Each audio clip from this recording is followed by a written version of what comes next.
it's time to get back to work. Stop hearing yourself talk. Get off the podcast. Don't be on social media too much. Cut out all the noise. Get back to the mental lab. What is making you a quitter? What is making you a weak man? What is making you afraid? And so that's why I kept on quitting and going back to start, or not knowing how to get through hard times. And that's why I always tell people, I'm not a theorist. I didn't study, I didn't study a book. I literally put myself in a fire repeatedly like a sword. You put a sword in a fire repeatedly and repeatedly. If you keep on doing that, you're going to get a nice sword. I wasn't born healthy. I wasn't born with some great body alignment, some great, I have sickle cell. I have all kind of shit. I have all kind of health issues, all kind of, I'm f***ed up. So I had a choice to make. And the choice was, growing up, okay, this hurts, that hurts. We can just sit down and do nothing. Or we can see how far we can push the human body. That you're going to have to suffer, man. This 0.25, man, you're going to have to suffer to go from this fat, insecure to one of the best guys on the planet Earth. I get better when I'm digging holes in the ground, when I'm waking up early knowing I don't have to do these things. That's where I get better. I literally made this human being out of just like a whole bunch of scraps. Mm-hmm. And I wasn't, I wasn't a mechanic. I wasn't a carpenter. So I didn't know how to do any of this shit. Mm-hmm. I wasn't trained in how to build a human being from nothing. Like my mom didn't train me. My dad didn't train me. Life didn't train me. Well, life did train me. Yeah. Life did train me, correction. And I started putting this scrap metal together. I'm like, I wonder what the happened. The first year I tried to do it was all up. And after a while, I started learning more and more and more through pain and suffering. I started learning so much about stuff. Before I knew it, man, I built this beautiful car. And I'm like, how the did I do that? I know where you are. I know where, because I've been there. Mentality is the only thing that gets us through life. I was an underdog. We are all underdogs in life. Even the baddest person in the world should think that way. So you should always have I've never arrived mentality. And the can't hurt me mentality is no matter where you come from, the sewer or wherever you think you're from. When I got out of the sewer, I got to the road and looked around and said, can't hurt me. Nothing should be able to hurt you. If you believe that, it starts to become true.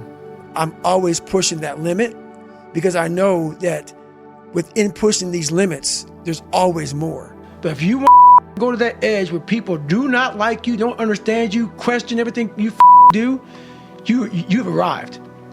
When you are misunderstood to the point where people think you're psycho and you're nuts and you're this and that, why are you in the gym at 1 o'clock in the morning? You just got through doing an op for 13, 14 hours after Ranger School, man, at the gym. What's wrong? You will never understand what is wrong with me. And that's why I'm so glad you don't, because I'm in the right spot. When people don't understand you anymore, you're in that spot of obsession and drive where people are like, what the is wrong with this guy? I don't want to talk to you, man, because you're not going to get it. Hardness, mental hardening, mental toughness, it's a perishable skill. I had big dreams. A lot of us have big dreams, big goals. And when you have goals that are maybe outside your reach, you have to know that getting to that goal, you're gonna have a lot of bad days, a lot of setbacks. So like when I was losing 106 pounds in 3 months, the first 2 months or first 2 weeks, it's like I was gaining weight. I would lose a pound, gain 2. So I was just failing. I kept failing and kept failing and kept failing. So I had to teach myself how to fail right. And what that means is when I fail, I can't spend much time in that fail zone.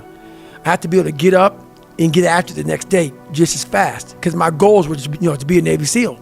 I don't have time to stay here and feel bad for myself for weeks and months and years, because I'll lose that time.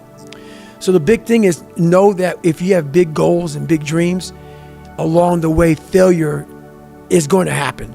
It's hard to process information during pain because that pain takes over and you can't think rationally.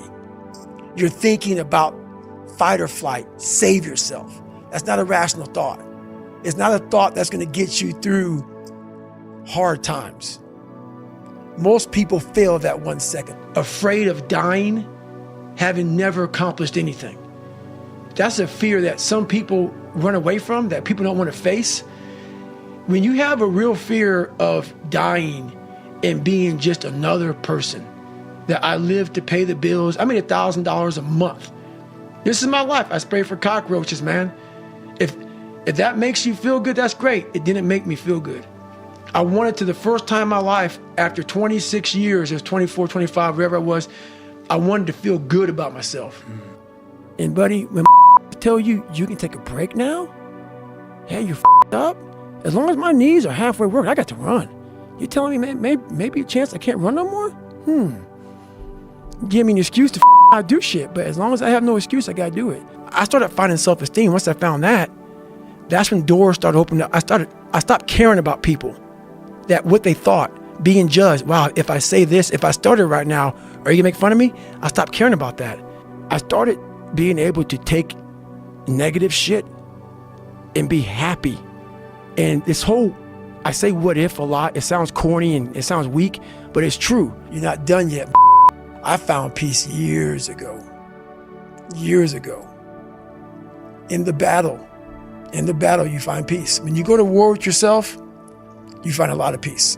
And so I move on past things real quick. So people are like, oh my God, what are you gonna do, David, if you can't run? Fuck, I'll swim, or I'll go to college, or I'll do something else. This this isn't my life. So I'm very aware how quick life can take shit from you. And I've always prepared my mind for the next chapter.